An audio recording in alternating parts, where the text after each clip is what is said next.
नमस्कार। अभिवादन स्वीकार करें आदर्श तिवारी का। SIR यानी special intensive revision voter list की शुद्धता के लिए शुरू किया गया चुनाव आयोग का अभियान जो फिलहाल बिहार में चल रहा है और विपक्षी दल इसका सड़क से लेकर सदन तक विरोध कर रहे हैं। सोचिए, संसद का एक पूरा सत्र हंगामे की भेंट चढ़ गया।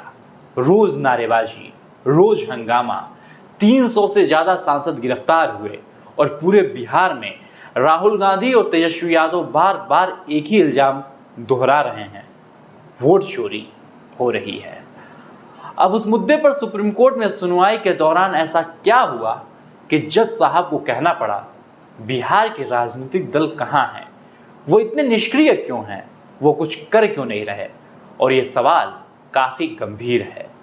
गंभीर इसलिए भी हो जाता है क्योंकि इन सवालों ने लोगों में उस संस्था के प्रति शंका का भाव पैदा कर दिया है जो लोकतंत्र में अंपायर या रेफरी की भूमिका में होती है। यह उस व्यवस्था पर सवाल खड़े करता है जो लोकतंत्र की बुनियाद है, वोट देने का अधिकार और चुनाव आयोग की निष्पक्षता। सवाल यह है कि इस मुद्दे पर इतने जोर शोर से हंगामा करने वाली पार्टियां SIR के बाद ड्राफ्ट वोटर लिस्ट से बाहर किए गए लोगों की आपत्तियां दर्ज क्यों नहीं करा रही हैं? क्यों ऐसे लोगों के नाम की आपत्तियां चुनाव आयोग के सामने नहीं रखी जा रही हैं जिनके बारे में दावा किया जा रहा है कि उन्हें गलत तरीके से मृत घोषित कर दिया गया या उनके नाम वोटर लिस्ट से काट दिया गया? SIR से लोगों का नाम हटाने को इतना बड़ा मुद्दा बनाने का उद्देश्य अगर लोगों के अधिकारों की रक्षा ही करनी है तो फिर उन लोगों का नाम वापस लिस्ट में जुड़वाने का जतन क्यों नहीं किए जा रहे हैं? सवाल ये है कि मकसद केवल हंगामा खड़ा करना है या फिर कोशिश ये है कि ये सूरत बदलनी चाहिए। बिहार में वोटर लिस्ट के स्पेशल इंटेंसिव रिवीजन यानी SIR के मुद्दे पर कल सुप्रीम कोर्ट में सुनवाई हुई। सुनवाई के दौरान जहां विपक्षी दलों ने चुनाव आयोग की प्रक्रिया पर सवाल उठाए, वहीं चुनाव आयोग ने राजनीतिक दलों की सक्रियता पर सुप्रीम कोर्ट ने सुनवाई में कई जरूरी निर्देश भी जारी किए और राजनीतिक दलों की वोटर्स की सहायता करने की जिम्मेदारी भी सौंपी। सुनवाई 2 जजों की बेंच कर रही थी जिसमें जस्टिस सूर्यकांत और जस्टिस जोए माल्या बागची शामिल थे। सुनवाई की शुरुआत में ही याचिकाकर्ता राजनीतिक दलों ने वोटर लिस्ट से 65 लाख लोगों के नाम हटाए जाने पर सवाल उठाए और इसे वोटर्स के अधिकारों का हनन बताया। चुनाव आयोग के वकील सीनियर एडवोकेट राकेश द्विवेदी ने कहा कि आयोग ने पूरी तरह से कानून और सुप्रीम कोर्ट के आदेशों का पालन किया है। पिछली सुनवाई में सुप्रीम कोर्ट ने चुनाव आयोग को आदेश दिया था कि वह उन 65 लाख लोगों का नाम सार्वजनिक करे जिनका नाम वोटर लिस्ट में नहीं है। इतना ही नहीं, आयोग को यह भी बताना होगा कि नाम लिस्ट से क्यों हटाया गया। राकेश द्विवेदी ने कहा कि जिन लोगों का नाम वोटर लिस्ट से हटाया गया है उनकी लिस्ट सार्वजनिक कर दी गई है, लिस्ट वेबसाइट पर डाली गई है, पंचायत और BDO में लिस्ट लगाने का निर्देश दिया गया है। साथ ही ये भी बताया गया कि उनका नाम लिस्ट में क्यों शामिल नहीं किया गया। राकेश द्विवेदी ने कहा कि यह भी विज्ञापन में दिया गया है कि ये 65 लाख लोग आपत्ति भी दर्ज करा सकते हैं, यहाँ तक कि राजनीतिक दल भी आपत्तियां दर्ज करा सकते हैं। चुनाव आयोग ने राजनीतिक दलों पर असहयोग का आरोप लगाया, कहा कि किसी राजनीतिक दल ने आपत्ति नहीं दाखिल की है। राकेश द्विवेदी ने बताया कि बिहार के 90,000 बूथों पर अलग अलग राजनीतिक दलों ने 1,60,000 बूथ लेवल एजेंट नियुक्त किए हैं, लेकिन आपत्तियां दाखिल नहीं की जा रही हैं और शोर खूब मचाया जा रहा है, लेकिन आयोग का सहयोग नहीं किया जा रहा। वो सिर्फ अपने राजनीतिक हितों के लिए डर पैदा कर रहे हैं। राकेश द्विवेदी ने जोर देकर कहा कि अब तक किसी भी राजनीतिक दल ने वोटर लिस्ट से हटाए गए नामों पर एक भी आपत्ति दाखिल नहीं की है। कोई भी राजनीतिक दल कोर्ट के सामने नहीं आया है। इस पर सीनियर एडवोकेट कपिल सिब्बल और अभिषेक मनु सिंघवी ने आपत्ति जताई। कपिल सिब्बल ने कहा कि वो मुख्य पक्षी दल राजद के सांसद मनोज झा की ओर से पेश हो रहे हैं, जबकि सिंघवी ने कहा कि वो Congress, CPM, CPI, CPI-ML, NCP आदि का प्रतिनिधित्व कर रहे हैं। इस पर सुप्रीम कोर्ट ने राजनीतिक दल को आड़े हाथों लिया। सुप्रीम कोर्ट ने इस बात पर हैरानी जताई कि राजनीतिक दल कुछ कर क्यों नहीं रहे हैं। जस्टिस कांत ने पूछा कि राजनीतिक दलों ने पर्याप्त कदम क्यों नहीं उठाए। वोटर लिस्ट के वेरिफिकेशन के लिए बूथ लेवल के कार्यकर्ता सबसे अच्छे व्यक्ति होते हैं, जनता और पार्टी कार्यकर्ताओं के बीच इतनी दूरी क्यों है। जस्टिस कांत के आपत्ति के बाद याचिकाकर्ताओं के वकील ने ग्राउंड पर भ्रम की स्थिति होने का दावा किया। कहा कि केवल आधार ही नहीं लिया जा रहा है, इसके साथ फॉर्म 6 भी भरवाया जा रहा है जो नया वोटर बनाने के लिए लिया जाता है। इसके अलावा फॉर्म 6 के साथ केवल आधार की जरूरत होती है, लेकिन यहाँ 11 दस्तावेजों में से कोई एक दस्तावेज भी मांगा जा रहा है।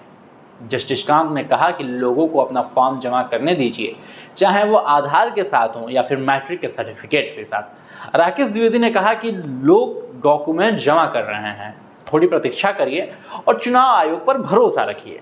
आखिर में सुप्रीम कोर्ट ने आदेश दिया कि ऐसे लोग जिनका नाम वोटर लिस्ट में शामिल नहीं है वो ऑनलाइन भी अप्लाई कर सकते हैं, उनका वहां पर फिजिकली उपस्थित होना जरूरी नहीं है और इस आवेदन के लिए चुनाव आयोग द्वारा निर्धारित डॉक्यूमेंट्स या आधार कार्ड में से कोई एक दिया जा सकता है।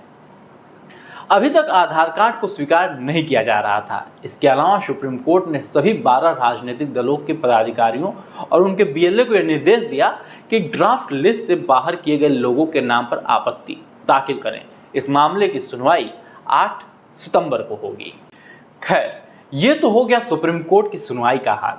अब चलते हैं बिहार, जहां एक तरफ चुनाव आयोग राजनीतिक दलों की सक्रियता पर सवाल उठा रहा है, वहीं दूसरी तरफ विपक्षी राजनीतिक दल चुनाव आयोग की मंशा पर ही सवाल उठा रहे हैं। विपक्षी दलों की ओर से निकाली गई वोटर अधिकार यात्रा में लोकसभा में नेता विपक्ष राहुल गांधी और बिहार विधानसभा में नेता विपक्ष तेजस्वी यादव ने चुनाव आयोग और मोदी सरकार पर लोगों के वोट चोरी करने का आरोप लगाया। इलेक्शन कमिश्नर मिलकर आपका वोट आपसे चोरी कर रहे हैं।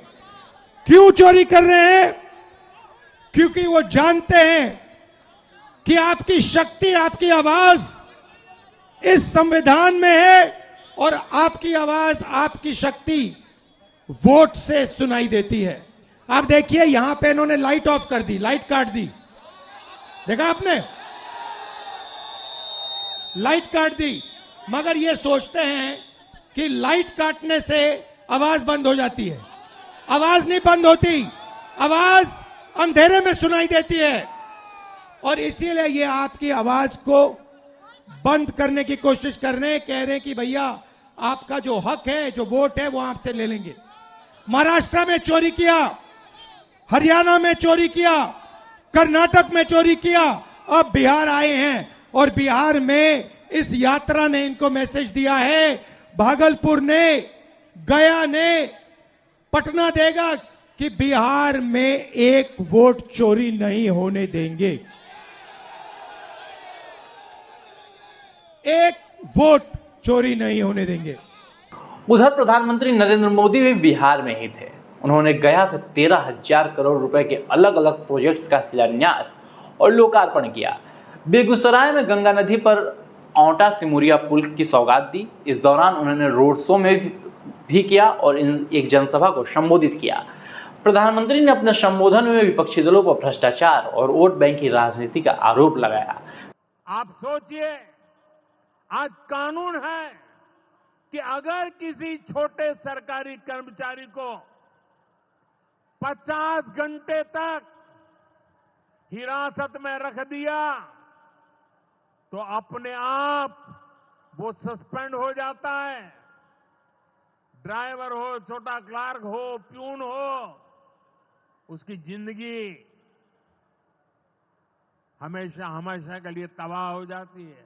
लेकिन अगर कोई मुख्यमंत्री है, कोई मंत्री है, कोई प्रधानमंत्री है, तो वो जेल में रह करके भी सत्ता का सुख पा सकता है। ये कैसे हो सकता है?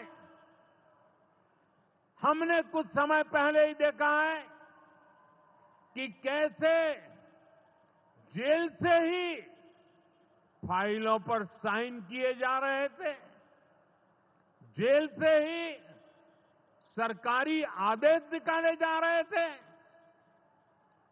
नेताओं का अगर यही रवैया रहेगा तो ऐसे भ्रष्टाचार के विरुद्ध लड़ाई कैसे लड़ी जा सकती है। साथियों, संविधान हर जनप्रतिनिधि से ईमानदारी और पारदर्शिता की उम्मीद करता है। हम संविधान की मर्यादा को तार तार होते नहीं देख सकते। इसलिए एनडीए सरकार भ्रष्टाचार के खिलाफ एक ऐसा कानून लाई है जिसके दायरे में देश का प्रधानमंत्री भी है। इस कानून में मुख्यमंत्री और मंत्रियों को भी शामिल किया गया है। जब ये कानून बन जाएगा तो प्रधानमंत्री हो या मुख्यमंत्री या फिर कोई भी मंत्री, उसे गिरफ्तारी के 30 दिन के अंदर जमानत लेनी होगी और अगर जमानत नहीं मिली तो 31वें दिन उसे कुर्सी छोड़नी पड़ेगी। जहां एक तरफ सारे विपक्षी दल एसआईआर और वोट चोरी का मुद्दा बना रहे हैं, बिहार के आगामी चुनाव में इसे सबसे बड़ा मुद्दा बनाया जा रहा है। संसद का पूरा सत्र इसी मुद्दे पर हंगामे की भेंट चढ़ गया। उम्मीद थी कि वह इस पर भी बोलेंगे, लेकिन उन्होंने एसआईआर या वोट चोरी के आरोपों पर कुछ नहीं कहा। खैर, अब गेंद सुप्रीम कोर्ट के पाले में है। सुप्रीम कोर्ट की सुनवाई ने कई सवाल खड़े किए हैं, लेकिन जवाब अभी दूर है।